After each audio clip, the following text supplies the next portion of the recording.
So parallelization in terms of there are two aspects, so that the data or maximum warps can run, because the blocks in turn are divided into in terms of warps, so which are nothing but a single instruction multiple data kind of a processor architecture, where one instruction multiple layers are there, so that they execute the same instructions. That is called as 32 groups, and most of the GPUs have that aspect as such.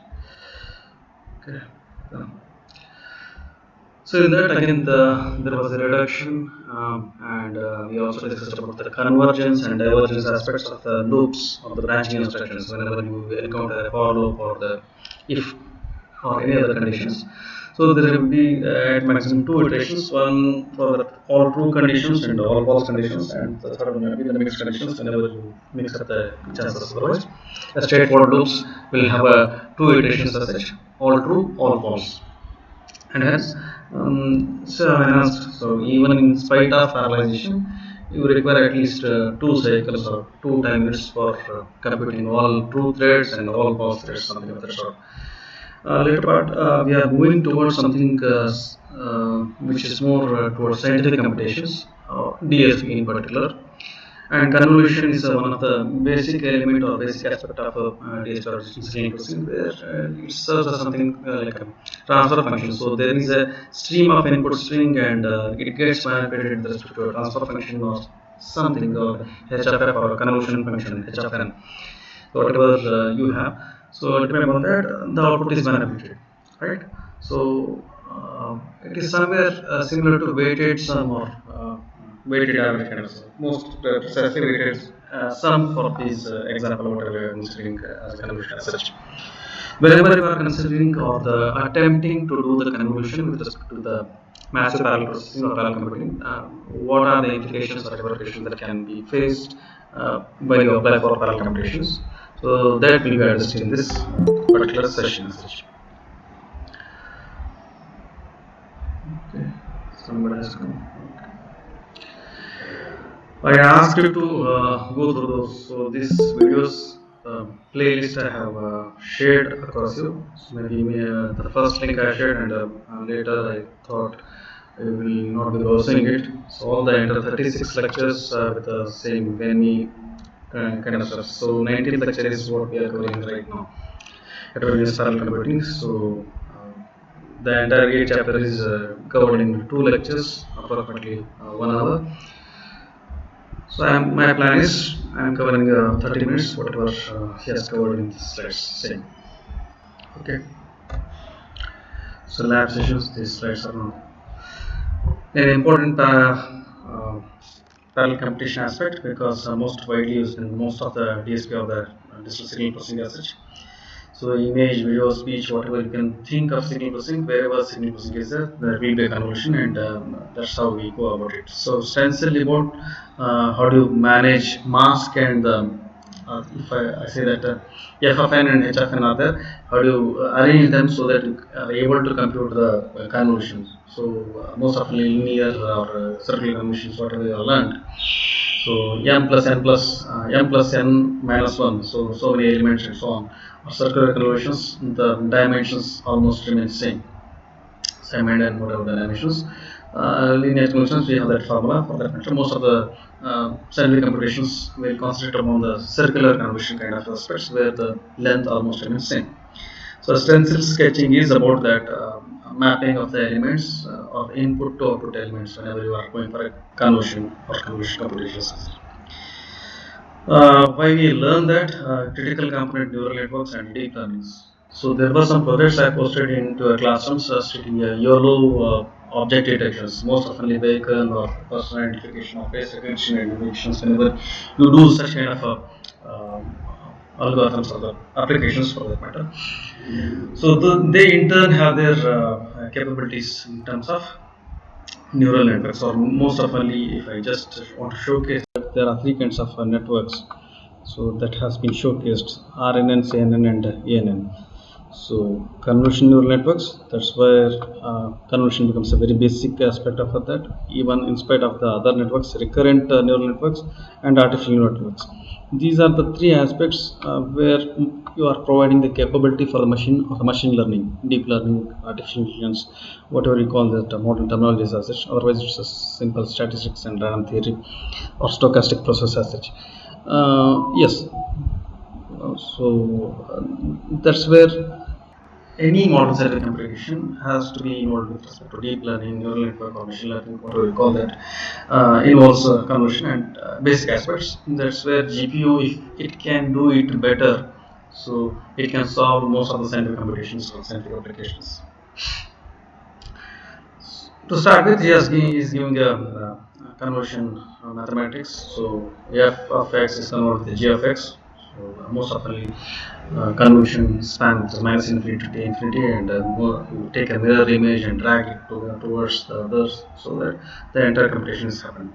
A limited version of that, where you restrict the number of discrete version of the this is continuous version and this is discrete version. So number of samples, so k is equal to minus infinity to infinity, and you compute the stuff. So how it happens and why it happens, basically again whenever you go to the Wikipedia or any other conversion aspect as such, so what is happening is,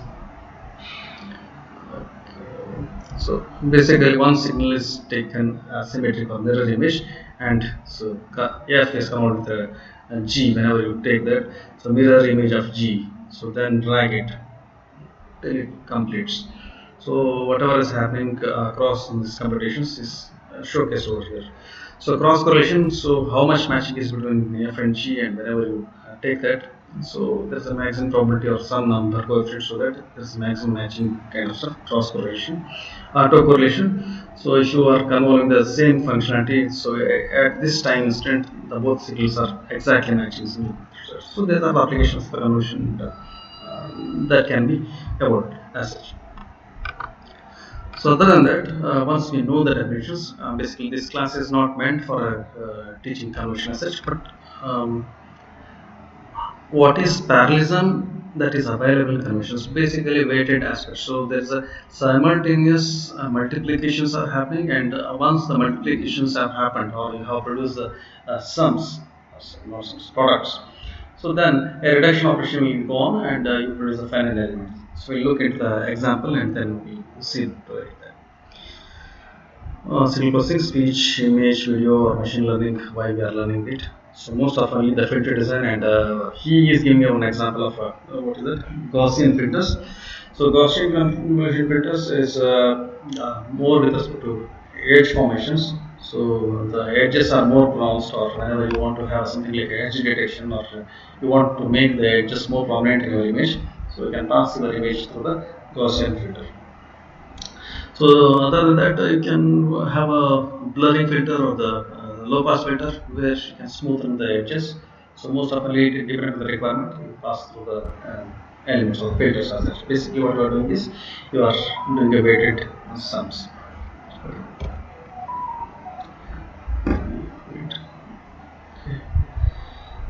So how does convolution is visualized in terms of programming? So it is array operation where each output data element is weighted sum of a collection of neighboring input elements.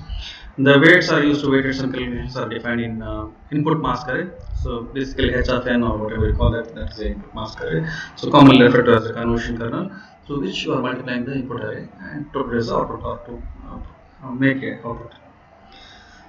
So convolution mask, and most often convolution kernel is the term that is used whenever you are programming coding for that matter, and we are using kernel for different aspects in GPU computation as such, because something that has to be launched onto the devices or something that has to be run onto the devices is normally referred as a kernel, and hence he is referring convolution as mask in these slides.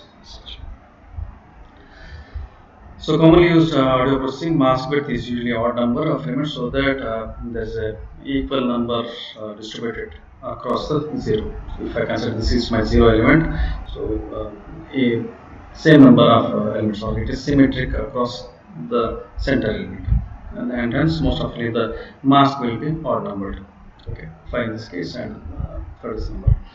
Mask radius is the number of elements used in the convolution on each side. So right and left both sides there are two elements, and that is what is normally regarded as a mask element. So P of 2 is this is my output that has to be computed, and this is the input array, and M is the mask. So whenever a computation has to happen, as we have stated, it's a weighted sum. So how do you compute? Basically, you have to align this M2. So you want to compute Q2, P2 over here. So you align M2 to N2 and compute the multiplication. So one iterations, you compute all the multiplications. Say 3 into 1 is 3, and then 4 into 2 is 8, 5 into 3 is 15, 4 into 4 is 16, and 3 into 5 is 15. Once you have computed the multiplications, now a reduction operation, or you have to summate this. So 3 plus 8 plus 15, so finally it equals to 57. Whenever you computing that, so if you want to compute P3, then next align it to the 4 and repeat the process for that. What he is doing. So now 4 and 5 are aligned. So if I just place this within this, now 5 and 4 is 20. Similarly, 3 into 2 is 6, 4 into 3 is 12, and so on. So ultimately 76. This is how the convolution can happen parallelly. We are making it to align up to particular element and then compute it. So right now I am pointing at 1, so it suffers with the boundary conditions. So boundary condition is there are no elements. So these elements where literally the input elements are starting from n 0 to 1. So it's a C array we are considering, and hence it is starting from 0 to 6. So 7 elements. So 5 elements 0 to 4. So on. So whenever you want to compute something and there is no element existence, and you fill it with 0 and normally called as a ghost element. So whenever you have a ghost element and then compute, so the computation is appropriate, or you are able to compute. One convolution both with a boundary handling. This kernel forces all elements outside the valid range. Outside the valid range is, so somewhere you have to compute this first element, and whenever you align this element, say 2 zeros has to be computed. So 2 ghost elements can be produced. So even whenever you are at computing 7th element of the P6 has to be computed. So again 2 more zeros may appear at the other end. So that's where the computation involves ghost elements. Whenever you are outside the range, so he is defining the ranges. So what he is doing, convolution 1DB6 kernel, float n. So you are accepting the inputs. So one pointer for the inputs. So global, because you want to call this through a host machine and run onto the devices, and hence double underscore global. So it is not returning as such, and via normal function definitions void global. So it can be accessed by the host code as such. Right? So you are passing a pointer for elements and mask. So the elements of the convolution function or kernel, whatever you can call that. So one point for that. So float point star p is you want to collect the outputs of the output vector is in p, mask width and int width. So whatever the mask width and the entire width of the array n, whatever you want to compute. So input elements number. So that is this width. So whenever you are manipulating, or whenever I just want to find only one element p of 0, so with respect to that, so that is the index of the output element. I, whatever he is pointing is index p of I, or the p is output element. So whenever I am referring p, it's output element, n is input element, so m is mask. Fine. So once you are want to have that indexes, so how do you compute indexes at devices is basically block IDX into block dimensions and plus thread IDX. So right now we are having only one D kernel, and I assume the entire kernel is only X direction, thread IDX dot X. Otherwise, you have to have the similar kind of approach for the Y and Z kind of dimensions as well. Initial p value is 0, so whenever you start in the computations for that matter, the p value is 0. So you have to align that center mask. So this you are aligning to the mid of the array, or whenever you are aligning the mask for the computations, and hence n underscore starting point I minus mask width divided by 2. So mask width divided by 2. So this entire stuff is basically I want to find the this element, or where is my starting points, by means of aligning the midpoint of the mask. So that's what is showcased over this piece of code as such. Once you have done this, now the iteration starts with a j is equal to 0 and less than mask width, you want to increment the steps.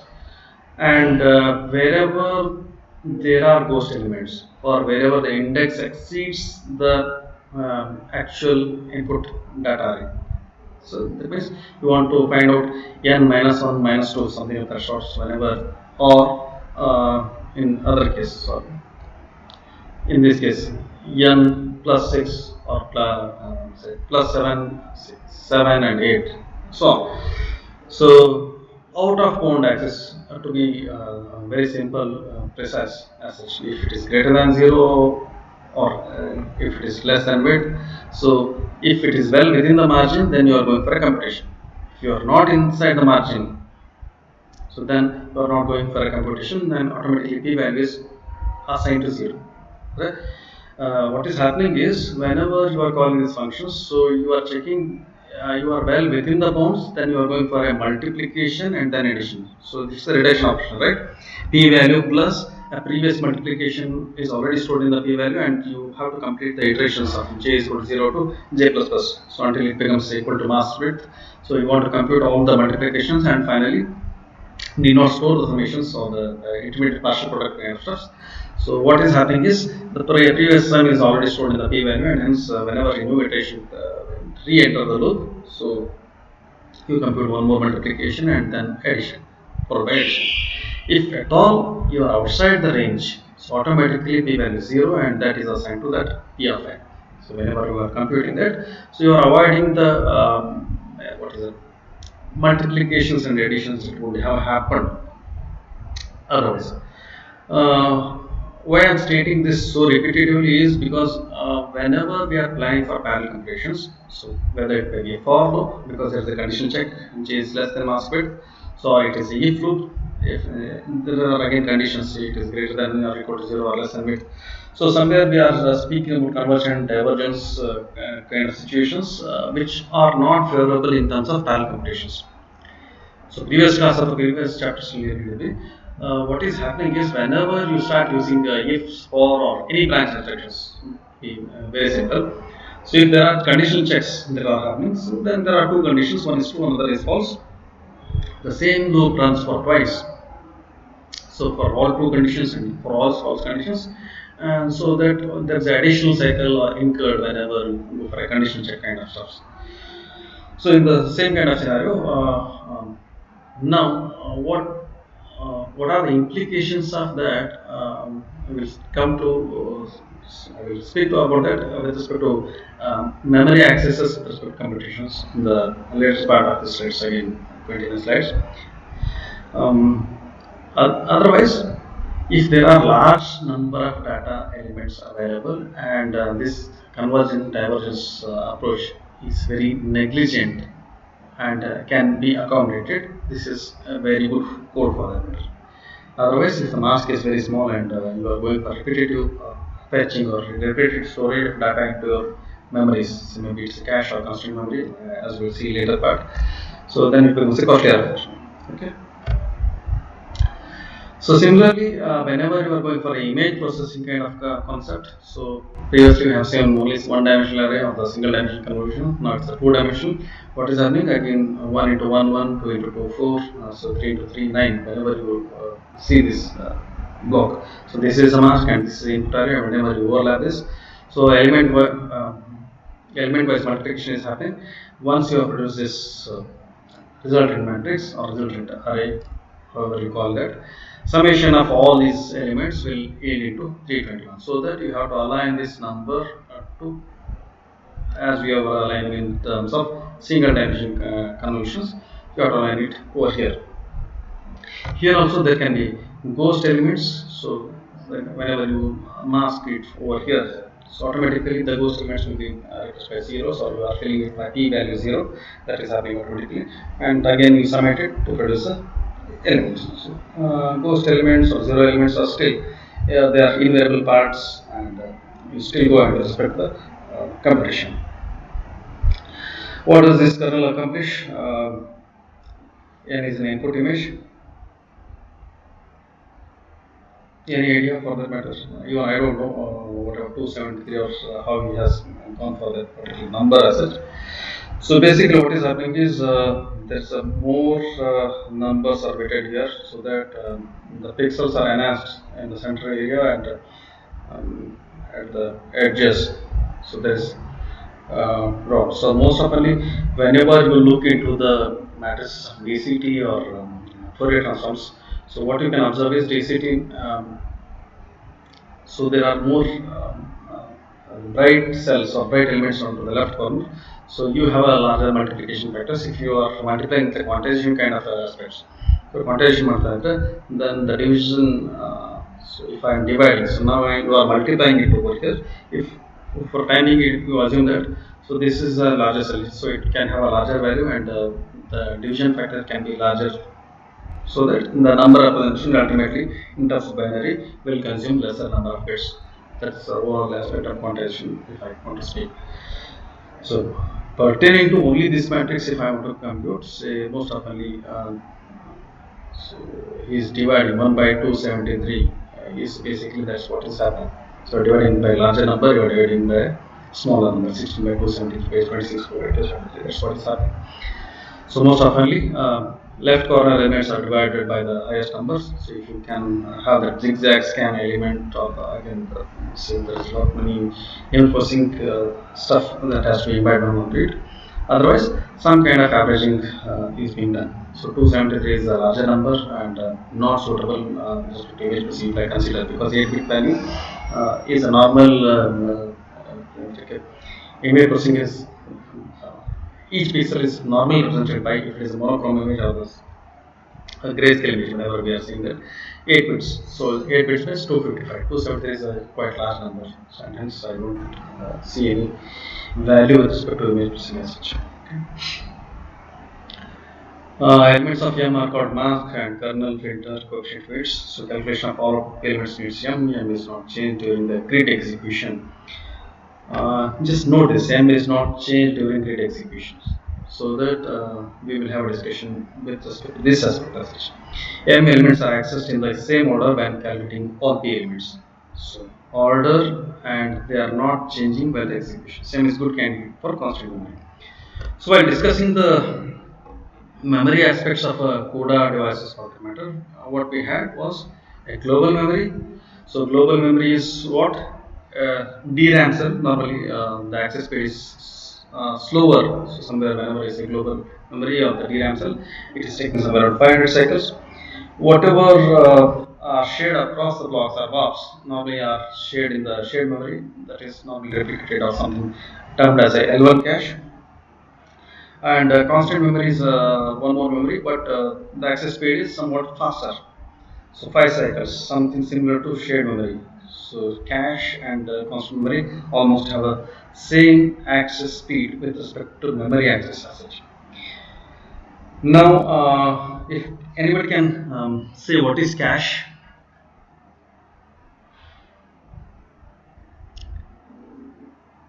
Anyone?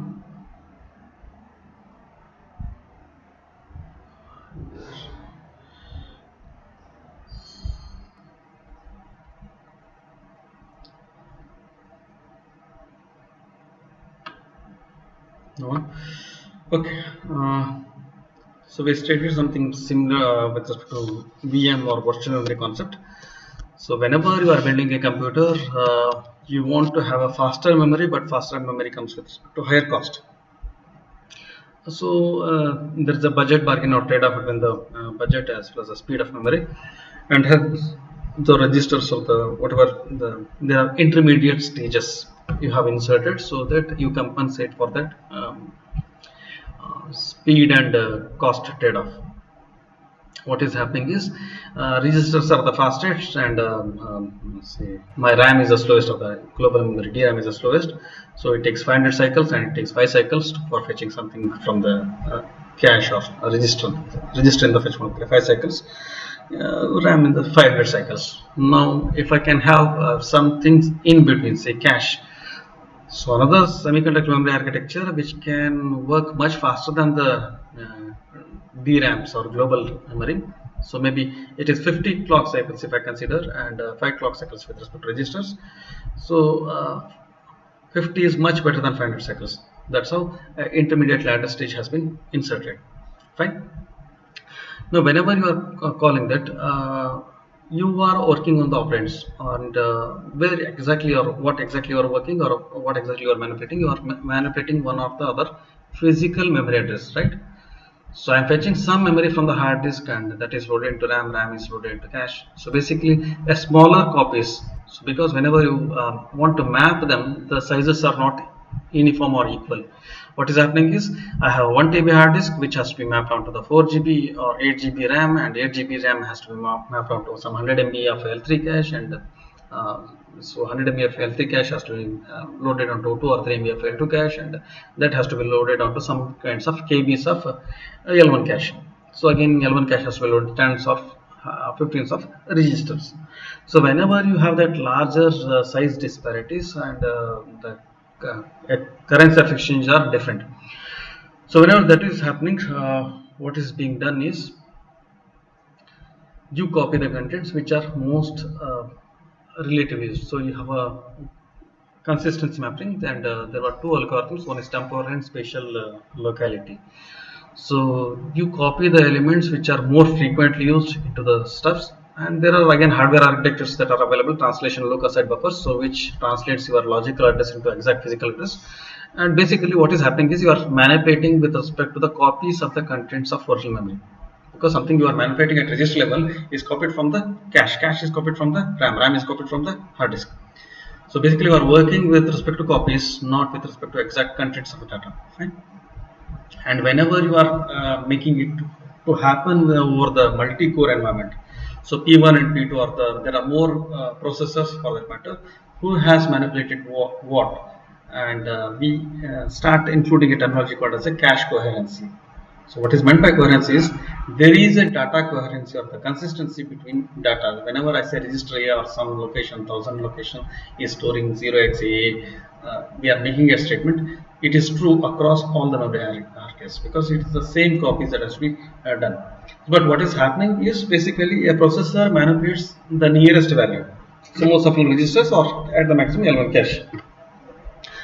And then there will be policies. So you have a cache write back, and one is write through and the another is write back. Write through is you, whenever something is manipulated, you write it at leisure, so it is taken up by your MMU or memory management unit.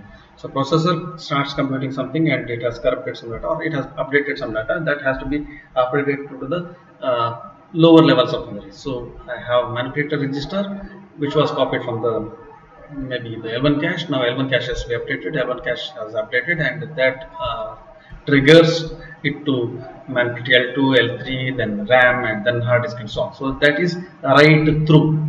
So it is taking large amount of data. So there are again buffers that will help it out. So basically, ultimately, for what purpose you have inserted the different memory hierarchies, that may be defeated whenever you are writing through the stuffs. So write back is you are manipulating. If somebody demands, say P1 is manipulating some data and nobody is bothered about that particular data, and then there is really no need for updation of the entire memory hierarchy. If at all at some instant some other processor requests same data, now it has to have the most updated data for that matter. In that scenario, the processor has to claim that ownership. So then there are additional bits that are required. So mutually exclusive or shared or the ownership or dirty bit, so that I have corrupted it. Whenever you are reading it, read update it. So then some signal sent to MMU and it updates it. Only whenever you require data, that is updated. That is write back approach. So why this is happening is because they are manipulating in the runtime. Now I go back to the previous slide, or whenever we were stating that during the entire kernel execution time, neither the mask nor the inputs are being changed. So they are consistent, and hence they can be stored as it is to the nearest memory hierarchy. So most oftenly, what is your call is, if I can store all the contents of whatever the input elements of the array, whatever the conversion is processing, and as well as the mask. So both are shared in the shared memory and you can access them.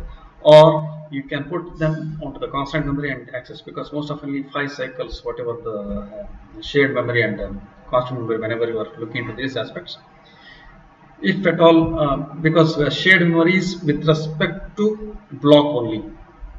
Whenever I put that kernel onto this particular stuff, shared memory, only the threads allocated to this block will be able to access it. See, if I put something onto the constant memory, even the block 0 or block 1, 0, 0, 0, block 1, 0, both will be able to access the same stuff.